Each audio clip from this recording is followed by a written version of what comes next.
माँ, मैं जानती हूँ जब तक मेरा ये ख़त आपको मिले तब तक शायद मेरी रूह परवास कर चुकी होगी।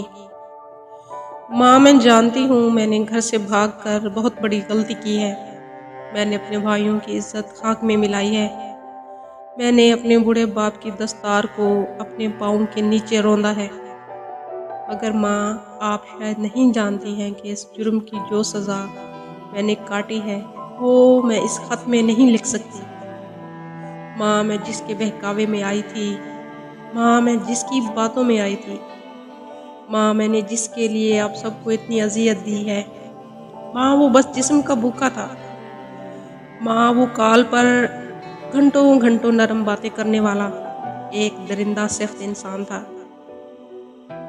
हर बात पर बस ये कह देता है कि तुम घर से भाग कर आई हुई हो। इतना अरसा अपने माँ बाप के पास रहने के बाद जब इनकी इज्जत नहीं बचा सकी तो मेरी इज्जत खाक बचाओगी।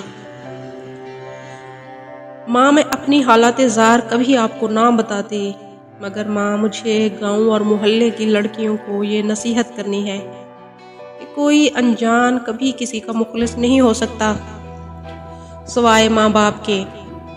माँ, मेरी जान जब निकल जाए तो मेरी मुर्दा लाश को अपने घर ले जाना। गुस्ल के वक्त मोहल्ले और गांव की जवान लड़कियों को बुलाकर मेरे जिस्म पर पड़े डंडों के मोटे मोटे निशान दिखाना और इनको बताना जो माँ बाप की इज्जत खाक में मिलाता है, अल्लाह इसको कैसे इबरत का निशान बनाता है।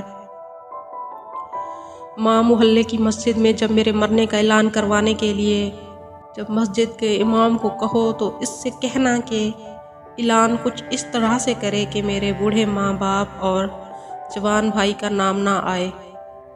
माँ, आखिरी बात, बहुत उम्मीद थी कि आप लोग मेरी गलती माफ़ करके मेरे घर आओगे और शायद मेरे नसीब भी तब्दील हो जाएंगे। मगर माँ, मैं जानती हूँ मेरा गुनाह काबिल माफ़ी नहीं है। फिर भी हो सके तो कब्र की पाताल में उतारने से पहले मेरे गुनाह माफ़ कर देना। फ़कत आपकी नाफरमान और बदनसीब बेटी